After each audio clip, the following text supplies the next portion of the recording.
Hey YouTube, Tree of Liberty Digest channel here. Today we're going to make a B.E.L.T, but we're going to add something. We're going to make a belt.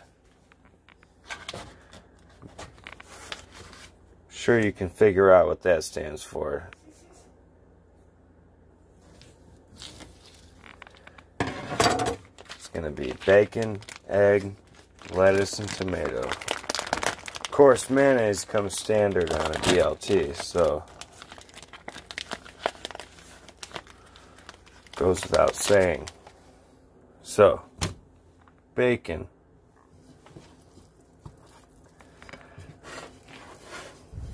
Get her all spread out there.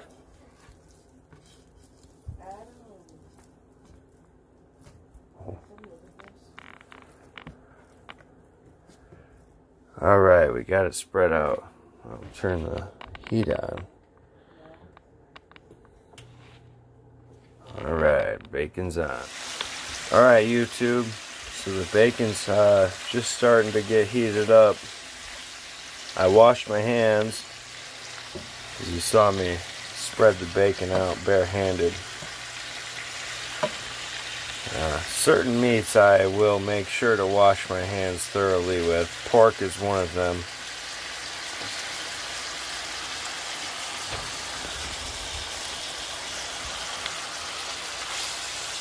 Very briefly, one time I worked in a slaughterhouse and the people there said you could eat raw pork. And I looked at them like, are you stupid? Like, I was always taught raw pork would get you sick. Anyway, a lot of people, I think, overcook their bacon to a point that can only be considered an atrocity. And sometimes I'm guilty of this. Tonight, however, I aims to make the best plate of bacon that I can come up with. We're making belts. B.E.L.T.S. B.E.L.T's. Simplify it. Belts. Bacon, egg, lettuce, and tomato.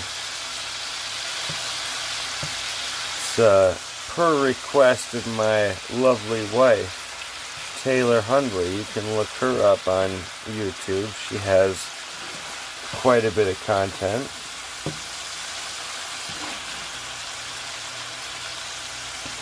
So we're going to fry this bacon up first, and then I'm going to do the eggs. After I fry or get this bacon separated from the way that it's layered, I'm going to slice up the veggies. So right now we're on medium-high heat. I'm going to tone it down just a little bit to give me time to work.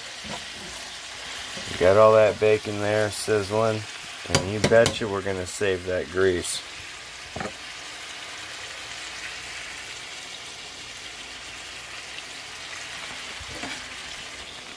Alright, we've got our knife, we got our veggies. We're going to go ahead and get them processed up. I'm going to start with the onion. It's usually the most finicky of things to cut up. But if you have a good knife, this is a bread knife. It's pretty versatile though, I think, for a lot of different things. Especially chopping veggies thin. We're going to give her a try. Cut that butt off of there. And the head.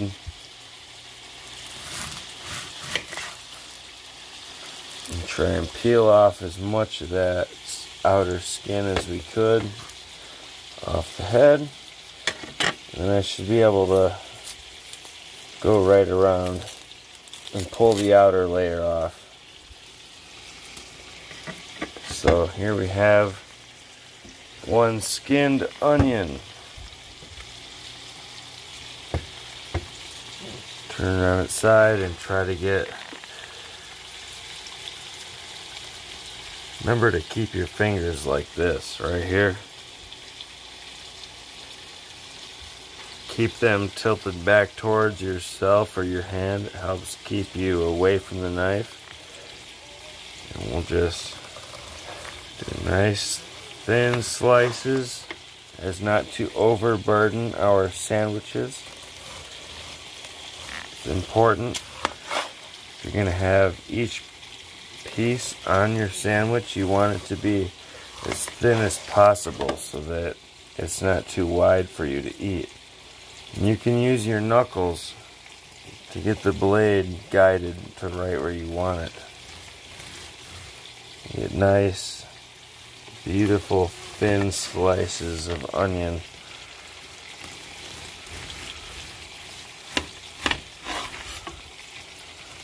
Go ahead and chop this the rest of the way up.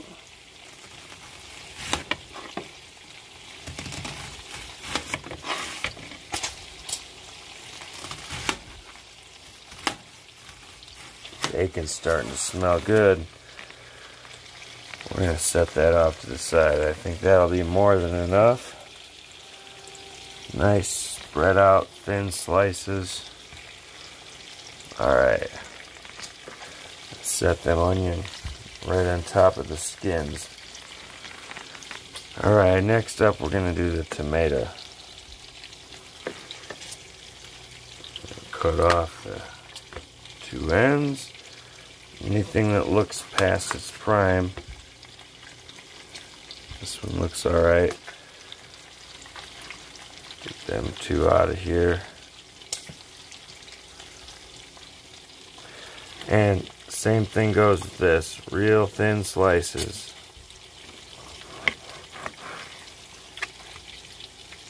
You can see through that slice.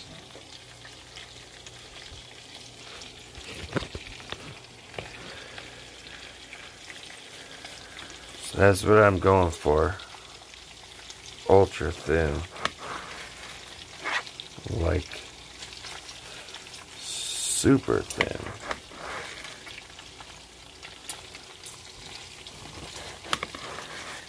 That one got a little bit thicker, but that's okay. Every so often you need that. With doing this, you maximize the amount of sandwiches that you get per tomato. Having them sliced thinly, you cover a lot of ground, and you still leave room for the person to take a bite out of their sandwich.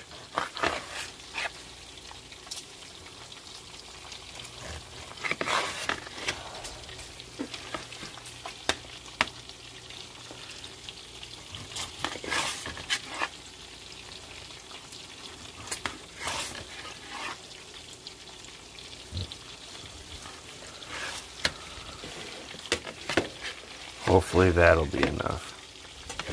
So we're going to pay attention to our bacon for a minute and try to just sort of wide scale flip as much of it as we can.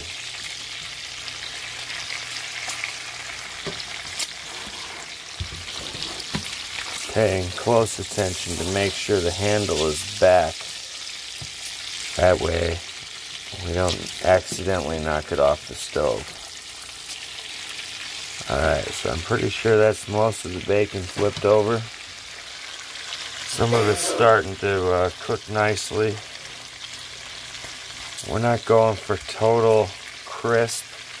I like a floppy yet cooked bacon with precisely crisp fat if possible. Alright, so this is how I process the lettuce. Take the head, and you wait until it's not looking, and then you bash it right at the base, and it's done. You gotta separate that root. You can smack it on the countertop, that works well. But if done well, you get this core to come out of here, and you don't want to eat this. This is not going to taste that great, so we'll chuck it. And this is some prime lettuce right here. Looks good. It's gonna taste good. We'll just pull it off in large pieces.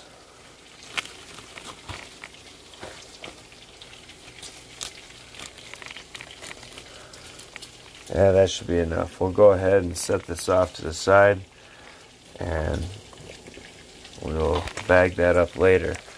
In the meantime, we'll take the lettuce that we picked off of there, just crumple it up and twist it around a little bit. That's going to get some good sandwich length pieces. So now we got all our veggies processed. Onion's just a bonus for me. I don't know if y'all like onion, or if maybe we should try to incorporate an E into it, or an O.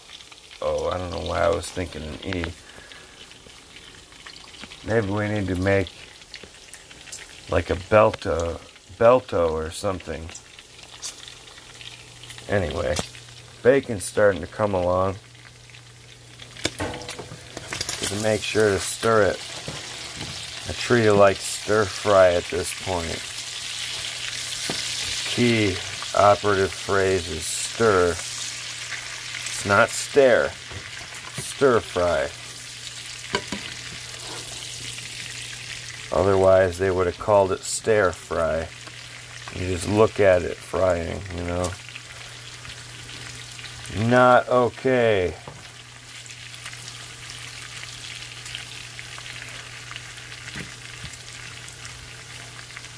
Somebody once told me that it's impossible to cook bacon wrong.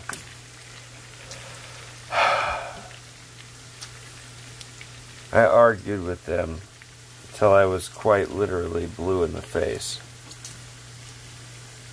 Well, I'm here to show you the right way to cook bacon. That would be slightly above medium heat. Maybe less if you're using a gas stove. In fact, I'm going to go ahead and say you're going to want to do it on light medium heat if you're using gas. And if you're using a cast iron pan, you might want to lower it down even a little more and just make sure that your pan is fully heated before you start at the temperature you're going to be cooking. Because cast iron has a way of becoming, its porous nature will take advantage of your food and it will stick. Not recommended. So when using cast iron, don't overheat it, but preheat it. This is just a regular Teflon pan. It's a pretty versatile pan for me in the house, and I got a electric stove. Unfortunately, I really wanted a gas stove, but the house was a steal. I couldn't pass it up. My son was about to be born. I'd just gotten married and needed a home. I might have got married after we got the home, honestly. Didn't we? Yeah. That's right. We got married in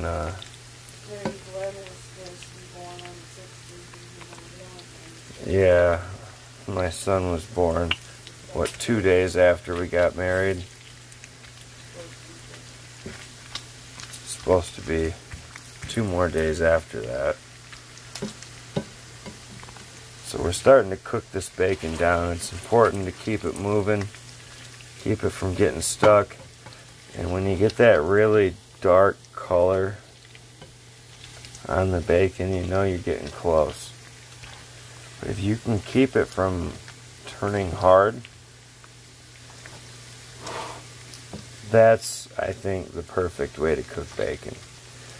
To where it's maneuverable. You can, if it's folded the wrong way and your sandwich isn't going to like the way it's sitting, you can just fold it over and right, you know?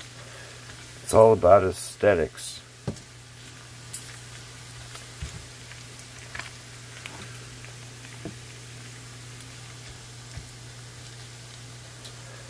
So after we cook the bacon, I'm going to drain most of this grease into my bacon grease supply, and with just whatever's left in the pan, I'm going to fry up the eggs. And by the time I start frying the eggs, I'm going to hit the toast. And then by the time that's done, I should have 2 rounds of toast. And this should be enough for my wife and I to each have 2 sandwiches.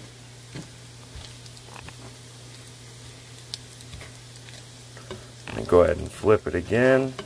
Let it kind of evenly fry. It's starting to get that nice looking bacon color.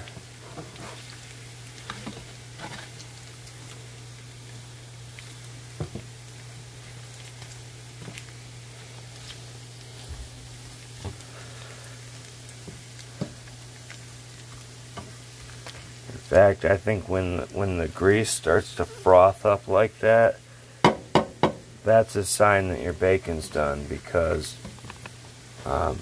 it's starting to cook that grease instead of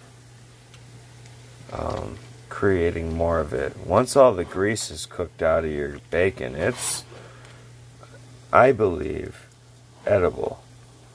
So we're going to get as much as we can. Let the grease drip off of it, and we're going to throw it on that paper towel over there. And that'll help soak up any of the additional grease. This other plate is for the eggs when they're done, because we like our eggs a little bit runny, and I think that a runny egg B.E.L.T would be perfect. And my wife is every day reminding herself why she married me when I cook.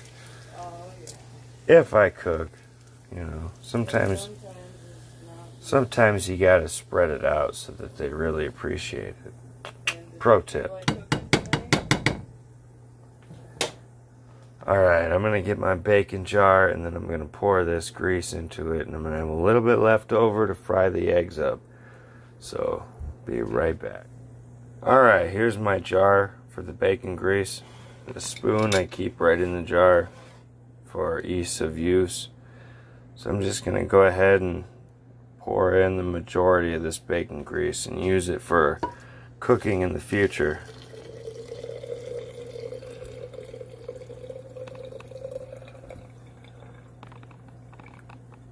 So there's just a little bit of grease left in there and a lot of like little bacon crumbs.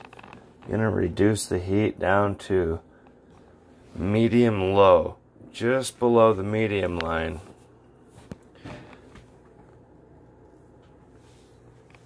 And I'm gonna drop the spoon, put the lid back on that. We're done with this. And I'm gonna pop this toast down. Alright, now we're going to drop some eggs in this pan. We're going to do 4 extra large jumbo eggs. These are good for sandwiches. Better than your regular large or medium eggs. These ones come out pretty decent size. So we're going to do 4 of them.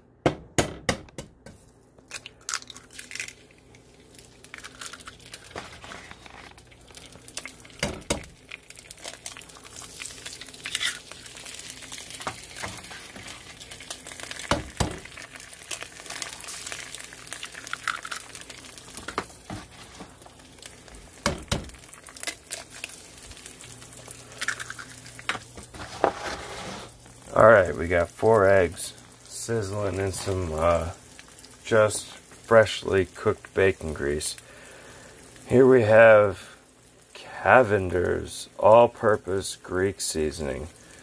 I use this seasoning in almost everything I cook. Highly recommended. So I'm just going to do a light sprinkle over the eggs with this Greek seasoning. And then I got this from my dad, sea salt rub. It's cracked peppercorn and herb flavor. And I'm going to do a light dusting of that over top of the eggs. Not too much, because this stuff can become overpowering in a hurry. So just enough to get that flavor on there. And we're gonna let these bad boys cook up until this see-through layer becomes more solid. In the meantime, we're gonna slap some mayo on this toast. Brand, not important. In fact, I'm intending to not show you the brand. Alright. Slathering up this toast with some mayo.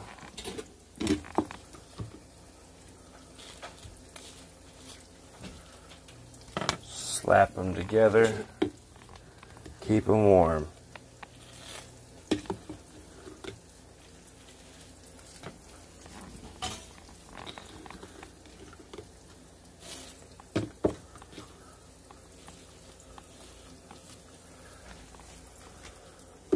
It's important to do this quickly because, as you can see, some of these eggs are starting to solidify like I had described.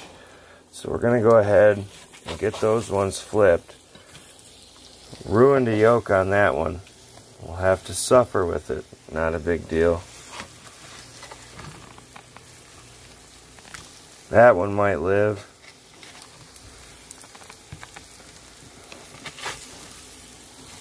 Alright. These are going to be done very soon. I'm going to go ahead and just shut the heat off now. And we're going to throw 4 more slices into the Toast-O-Matic. Alright, these eggs, they're just about done. They're a little bit gooey still, just the way we like them. You can tell when you tap them, and they look gelatinous.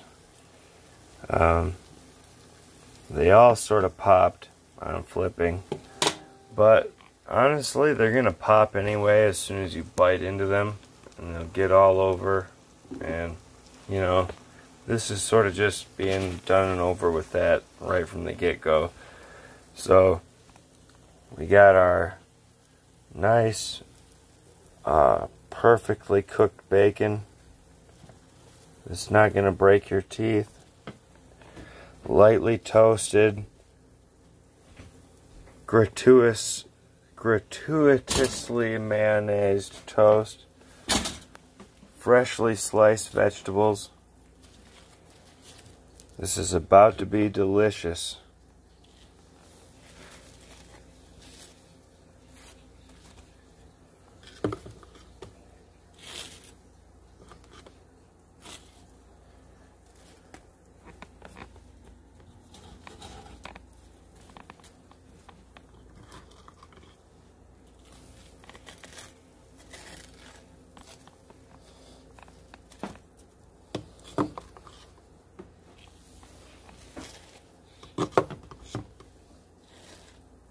Alright, we got a stack of already mayoed toast, some eggs cooked to perfection, fresh veggies sliced on site, and beautifully browned bacon.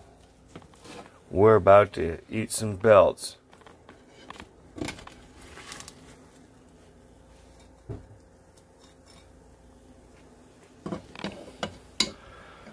Off to a good foundation.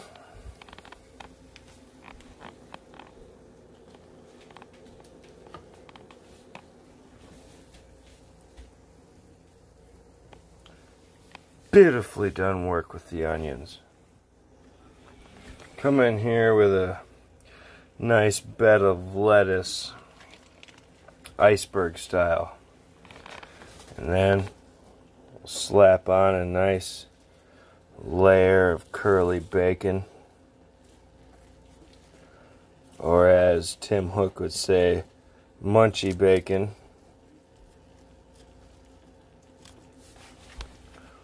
And then grab us a couple of tomatoes.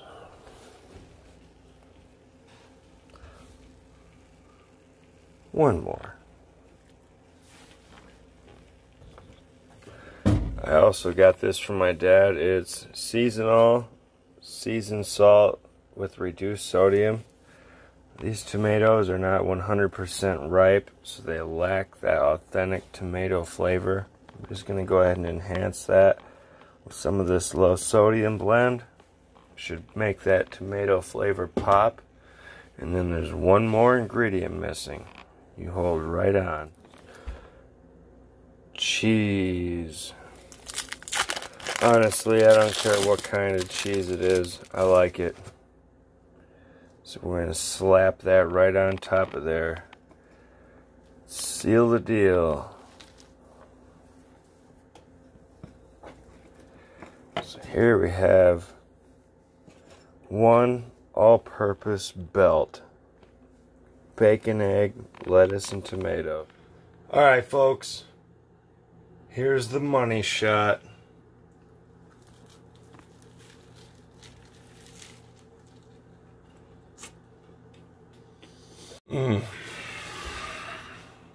Yep.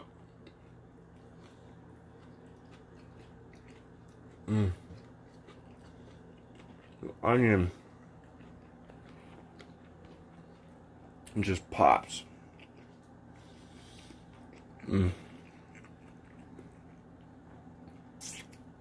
Delicious.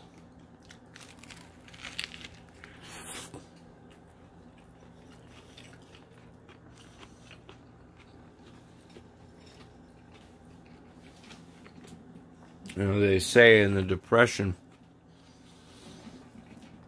some people would resort to eating leather from their wallets or belts. They should have just done this. Much better belt. Alright, guys. Much love. Peace out.